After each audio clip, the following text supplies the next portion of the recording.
Number one అంటారు. అసలైన number one Guru Kashi university. నమస్తే, welcome back to IT media. నేను ఝాన్సీ. సో మోకాళ్ళ నొప్పులు, ఈ టాపిక్ గురించి అసలు అంతం లేదు, ఏమీ లేదు. ఎందుకంటే పెద్దవాళ్ళలో మోకాళ్ళ నొప్పులు చూసాము, ఇప్పుడు చిన్న చిన్న ఏజెస్లో కూడా ఈవెన్ 18-20 వాళ్ళల్లో కూడా మోకాళ్ళ నొప్పులు వస్తున్నాయి. ఇవి ఎందుకు వస్తున్నాయి అనేది మళ్ళీ ఒక పెద్ద కాన్సెప్ట్. ఎర్లీ ఏజెస్లో వచ్చినప్పుడు కానీ పెద్దవాళ్ళకి వచ్చినప్పుడు కానీ ఎలాంటి జాగ్రత్తలు తీసుకోవాలి, మన ఆయుర్వేదంలో మోకాళ్ళ నొప్పులకు ఎలాంటి రెమెడీస్ ఉన్నాయి, ఎలాంటి చికిత్సలు ఉన్నాయో తెలుసుకుందాము. ప్రస్తుతం అంతా ఉన్నారు డాక్టర్ లక్ష్మి గారు ఉన్నారు, బృహత్ ఆయుర్వేద హాస్పిటల్ నుంచి. నమస్తే మ్యామ్. నమస్తే. ప్రతిదానికి కరోనాని ముడిపెట్టడం అని కాదు, కానీ అక్కడి నుంచి ఆఫ్టర్ కరోనా, బిఫోర్ కరోనా ఆ సిచ్యువేషన్సే హెల్త్ ఇష్యూస్లో చాలా రిలేట్ అవుతూ ఉన్నాయి. ఈ మోకాళ్ళ నొప్పి వచ్చినా, సడన్గా చనిపోయినా, లేకపోతే షుగర్స్ వస్తున్నా కానీ అప్పుడు తీసుకున్న వ్యాక్సిన్ వల్లనో లేకపోతే ఇంకేదో మెడికేషన్ వల్లనో అంటున్నారు. నిజంగా అలాంటిది ఏమైనా జరుగుతుందా, లేకపోతే ఓన్లీ మన హ్యాబిట్స్ వల్లనే ఇట్లా కొని తెచ్చుకుంటున్నామా మోకాళ్ళ నొప్పుల్ని ఎర్లీ ఏజెస్లో? యాక్చువల్లీ కరోనా అనేది ఏం చేస్తుంది మనకి, ఏమైంది కరోనా తర్వాత అనేది ఒకసారి చూసుకుందాం. కరోనా తర్వాత మనకి ఏంటంటే బ్లడ్ వెజల్స్ థిక్కనింగ్ అయిపోయింది. సో ఇంజెక్షన్స్ వల్ల కానీ అథెరోస్క్లెరోసిస్ ఫామ్ అవడం, బ్లడ్ వెజల్స్ థిక్కన్ అవ్వడం, సో అక్కడి నుంచి ఇన్ఫ్లమేషన్స్ రావడం, ఇట్లాంటి కండిషన్స్ మనం చూసాం. అంటే బీపీ సమస్యలు రావడం, స్ట్రోక్ సమస్యలు, హార్ట్ ప్రాబ్లమ్స్ రావడం, ఇవి ఉన్నాయి. కానీ మోకాళ్ళ నొప్పులు అనేది ఏంటంటే మనకి బ్లడ్ సప్లై ఎక్కడైనా తగ్గిపోతుంది అనమాట. అథెరోస్క్లెరోసిస్ వచ్చిందంటే బ్లడ్ వెజల్స్ థిక్కన్ అయిపోయినాయి అంటే మనకి బ్లడ్ సప్లై తగ్గిపోతుంది. సో బ్లడ్ సప్లై తగ్గిపోయినప్పుడు ఎక్కడైనా సరే ఎడిమాస్ రావడం, ఇన్ఫ్లమేషన్స్ రావడం, డీజనరేషన్ రావడం, ఇట్లాంటివి కొన్ని కామన్ గా జరుగుతూ ఉంటాయి అనమాట. సో అట్లా ఉండుండొచ్చు, కానీ దీనికి కరోనాకి డైరెక్ట్ రిలేషన్ అయితే లేదు. సో హార్ట్ ప్రాబ్లమ్స్, బీపీ రావడం అనేది మాత్రం it is interlink to corona. So lung infections కొంచెం అంతవరకు కరోనా అనుకోవచ్చు. సో ఇవి మాత్రం మోకాళ్ళ నొప్పులు మాత్రం దానికి లింక్ ఉండకపోవచ్చు అని అనుకుంటున్నాను. సో ఎర్లీ ఏజెస్లో మనకి మోకాళ్ళ నొప్పులు వచ్చినాయి అంటే మోస్ట్లీ దానికి రుమాటిక్ ఫ్యాక్టర్ అనేది కారణం ఉందేమో అని చూసుకోవాల్సి ఉంటుంది. రుమాటాయిడ్ ఆర్థరైటిస్ అని చెప్పి ఒకటి ఉంటుంది అనమాట. సో ఆ డిసీజ్ ఏంటంటే బ్యాక్టీరియల్ ఇన్ఫెక్షన్ వలన వస్తుంటుంది అనమాట. అదొకటి జెనెటిక్ డిజార్డర్స్ వల్ల కూడా వస్తూ ఉంటాయి ఇవి. సో ఆ జీన్ ఉండే వాళ్ళకి ఆ బ్యాక్టీరియల్ ప్రోన్ ఇన్ఫెక్షన్స్ ఎక్కువ వస్తాయి అనమాట. సో అట్లాగా రుమాటిక్ ఫీవర్ రావడం, దానివల్ల మళ్ళీ మోకాళ్ళ నొప్పులు వచ్చి రుమాటాయిడ్ ఆర్థరైటిస్ రావడం, ఇట్లాంటివి జరుగుతుంటాయి ఎర్లీ ఏజెస్లో. వీటి వలన మనకి మోకాళ్ళ నొప్పులు వస్తుంటాయి. అది ఏంటంటే వాపు బాగా కనపడుతుంది వాళ్ళకి, చిన్నపిల్లలకి. ఒక 20-25 years వాళ్ళకి కాళ్ళు వాపు, రెడ్నెస్ కనపడడం, చెయ్యి మనం పెడితే కూడా ఫీవర్ మనకి వచ్చినప్పుడు ఎలా ఉంటుందో అలాంటి వేడిగా అనిపిస్తుంది జాయింట్ దగ్గర కూడా. సో అట్లాంటివి ఉన్నప్పుడు అదే ఒకటి. ఇంకొకటి కాజ్ ఏంటంటే చిన్నపిల్లల్లోనే ఆర్థరైటిస్ రావడానికి కారణం ఏంటంటే gouty arthritis. So gouty arthritis ఏంటంటే ఎక్కువ ఆల్కహాల్, హై ప్రోటీన్ రిచ్ తీసుకోవడం.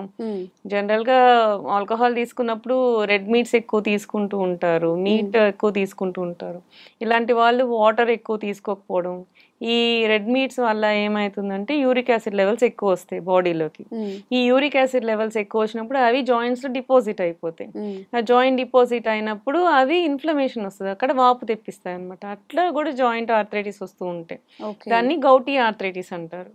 ఇవి రెండు కాకుండా వచ్చేది ఆస్టియో ఆర్థరైటిస్. ఆస్టియో ఆర్థరైటిస్ అంటే ఏజ్ పెరిగే కొద్దీ మనకి బోన్స్ మధ్యలో ఉన్న గుజ్జు తగ్గిపోవడము, ఈ బోన్స్ అరిగిపోవడము, ఇట్లాంటి వాటి వల్ల వచ్చేదానికి ఆస్టియో ఆర్థరైటిస్ అంటారు. సో ఇలా డిఫరెంట్ కైండ్స్ ఆఫ్ ఆర్థరైటిస్ ఉంటాయి. సో ఎవరికి వచ్చింది, ఎందుకు వచ్చింది, ఎలా వచ్చింది, దాన్ని బట్టి వాళ్ళకి ట్రీట్మెంట్ చేసేది అనేది ఉంటుందన్నమాట. సో జనరల్ గా ఏంటి అంటే మెడిసిన్ లోపలికి మనం ఇంటర్నల్ గా మెడిసిన్ వేసుకుంటుంటే జనరల్ గా అందరికి సైడ్ ఎఫెక్ట్స్ వస్తున్నాయని చెప్పి చాలా వరకు ఎక్స్టర్నల్ థెరపీస్ మీద చాలా వరకు పోతూ ఉన్నారు. సో ఆయుర్వేదంలో అట్లాంటి ఎక్స్టర్నల్ థెరపీస్ ఏమన్నా ఉన్నాయా, ఇవాళ అవి చూసుకుందాం. సో మెడిసిన్ వేసుకోకుండా పైన మనం ఏది చేసుకుంటే, ఏదో మెడిసిన్ కానీ ఏదైనా ఫుడ్లో చేంజెస్ కానీ అట్లా ఏం ఎక్కువ చేసుకోకుండా మనకి పెయిన్స్ తగ్గించగలగమా, పైనుంచి ఎంతవరకు చేసుకోగలం అనేది మనం ఇవాళ చూద్దాము.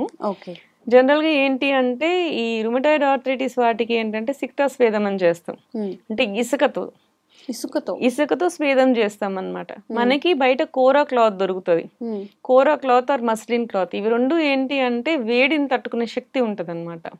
సో దీనికి మనము మంచి ఇసుకని జల్లిస్తే ఫైన్ ఇసుక వస్తుంది. దాన్ని పొట్టలి కట్టి సో దానికి స్పెసిఫిక్ ఆయిల్స్ ఉంటాయి, లైక్ కొట్టం చుక్కాది చూర్ణం, కొట్టం చుక్కాది తైలం అని చెప్పి అట్లాంటివి ఉంటాయి అనమాట. సో దాన్ని మనము స్పెసిఫిక్ ఆయిల్ ని మనం జాయింట్స్ దగ్గర రాసి ఈ ఇసుకతో మనం స్వేదం చేస్తాం అనమాట. అంటే దాన్ని వేడి చేస్తాం పెనం మీద, కొంచెం ఆయిల్ వేస్తాం, ఏరెండ తైలం కానీ కొట్టం చుక్కాది తైలం కూడా దొరుకుతుంది. అలాంటి స్పెషల్ ఆయిల్స్ ఉంటాయి. ఆయిల్ తీసి వేడి చేసి ఈ ఇసుకతో ముడి కట్టి చేస్తామో దాన్ని పొట్టలి అంటాం. సో ఆ పొట్టలిని దాన్ని పెట్టి ఆ లోకల్ జాయింట్ దగ్గర మనం చేస్తూ ఉంటాం, మర్దనలాగా చేస్తూ ఉంటాం, ప్రెస్ చేసి పెడుతూ ఉంటాం. సో అదేం చేస్తుంది అంటే లోపల ఉన్న ఇన్ఫ్లమేషన్ ని తీసేస్తుంది, వాపుని లాగేస్తుంది అనమాట. సో అలా అలా చేస్తూ ఉంటాం. ఇది ఒక ప్రాసెస్. ఇంకొకటి ఆ ఇసుక బదులు మనం పత్ర పుట్టలి స్వేదం అని చేస్తాం. పత్రము అంటే ఏంటి, లీవ్స్. సో దీనికి స్పెషల్ లీవ్స్ ఒకటి ఉంటాయి మనకి, బయట జిల్లేడాకులు దొరుకుతాయి కదా, జిల్లేడాకులు, ఆముదమాకులు, డ్రైవి తీసుకోవచ్చు, వెట్వి కూడా తీసుకోవచ్చు. సో మనం పొట్టలి తయారు చేసుకోవాలి అనుకున్నప్పుడు ప్రతిసారి మనం వెట్వి దొరకకపోవచ్చు కదా, మనం ముందే తీసుకొచ్చి ఆరబెట్టి పెట్టేసుకొని దాన్ని డ్రైవి కూడా తీసుకోవచ్చు. సో మునగాకు, వావిలాకు, అర్క ఫస్ట్, అది మీన్స్ జిల్లేడాకు, ఆముదమాకు, మునగాకు, వావిలాకు, దత్తూరాకు అంటే ఉమ్మెత్తాకు, ఉమ్మెత్త పూలు, ఇవన్నీ బయట రోడ్ మీద దొరికేస్తాయి మంచిగా, అన్ని ఈజీగా దొరికే ఆకులు ఇవన్నీ.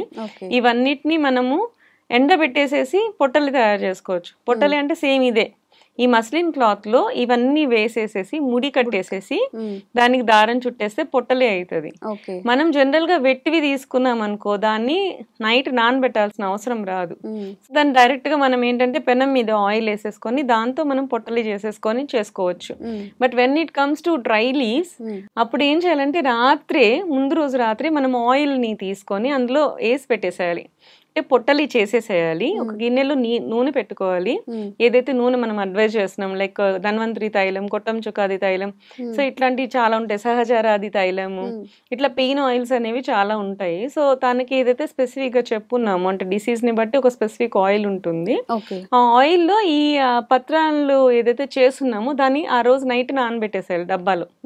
డబ్బా గిన్నెలో ఆయిల్ పోసేసి ఈ పత్రాలన్నిటిని ఉన్న పొట్టల్ని తీసుకొచ్చి అందులో పెట్టేస్తాం.